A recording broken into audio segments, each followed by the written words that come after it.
Self-discipline and willpower are two of the greatest secrets in unlocking your full potential. In this day and age, it is becoming more and more difficult to maintain self-discipline. I'll show you the importance of self-discipline and how to cultivate it. Stay tuned.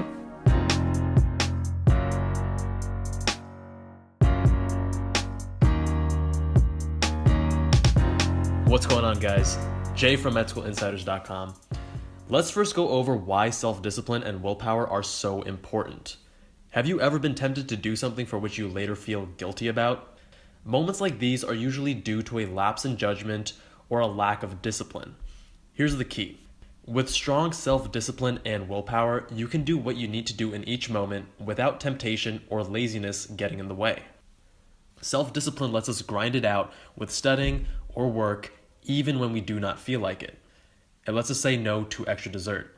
It lets us maintain a consistent exercise schedule and achieve our fitness goals.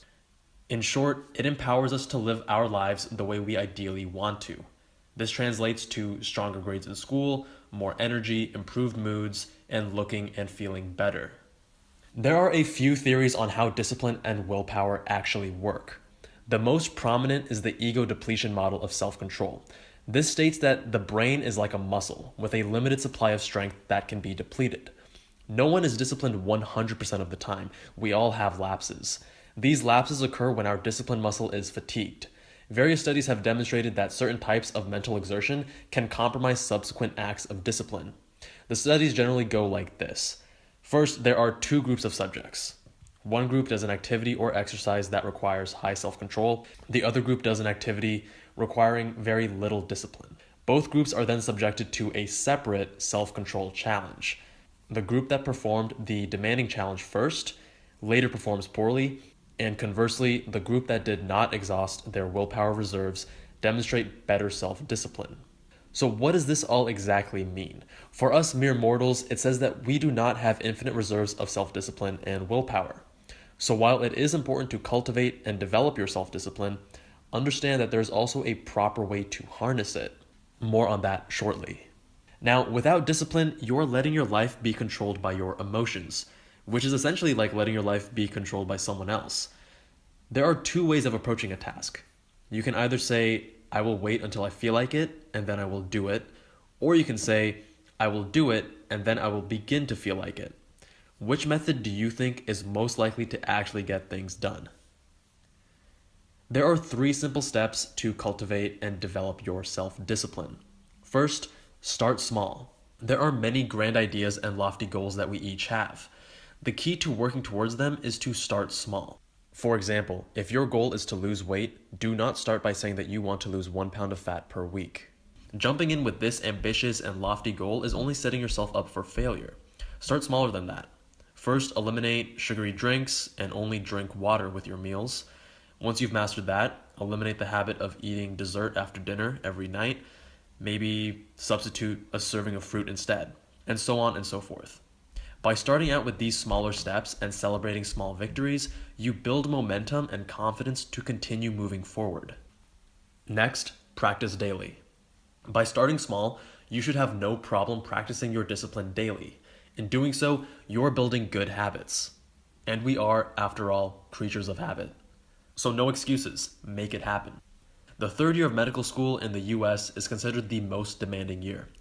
On many rotations, you go in before sunrise and get out after sunset. As a result, certain habits and priorities are harder to maintain. On days where I got out early and had the luxury of asking myself whether or not I wanted to go to the gym, I forced myself to go. I decided that a tired workout is better than no workout. And if I had the luxury of asking myself whether or not to go, that meant I already had my answer. On many days, I got out too late and there was no question that I just could not go to the gym. Therefore, it was paramount to capitalize on any opportunity, regardless of how tired I was, to go to the gym when possible. Lifting was a great form of stress relief, and it left me happier and healthier as a result. The last step is to ramp up. After you have mastered the smaller tasks and built your confidence in your own self-discipline, it's time to slowly ramp it up. Going back to the weight loss example, let's say you started walking daily for 20 minutes. Ramp it up to 30 minutes, then 40. At a certain point, start jogging or cycling or doing high-intensity interval training.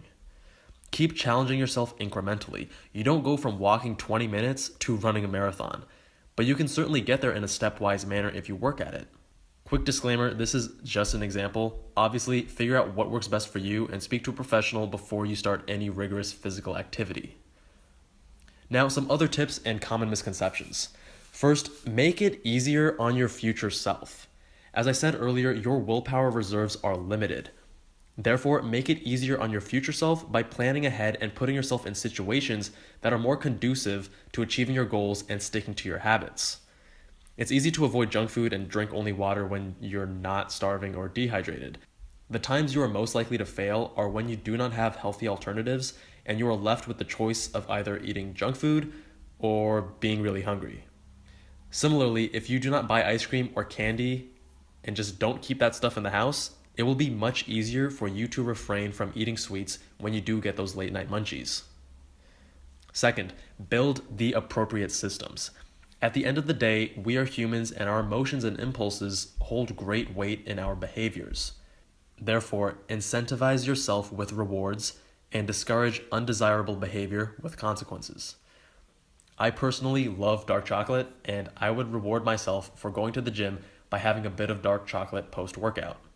I know others who use apps or services that charge them money if they miss a workout or fail to wake up by a certain time.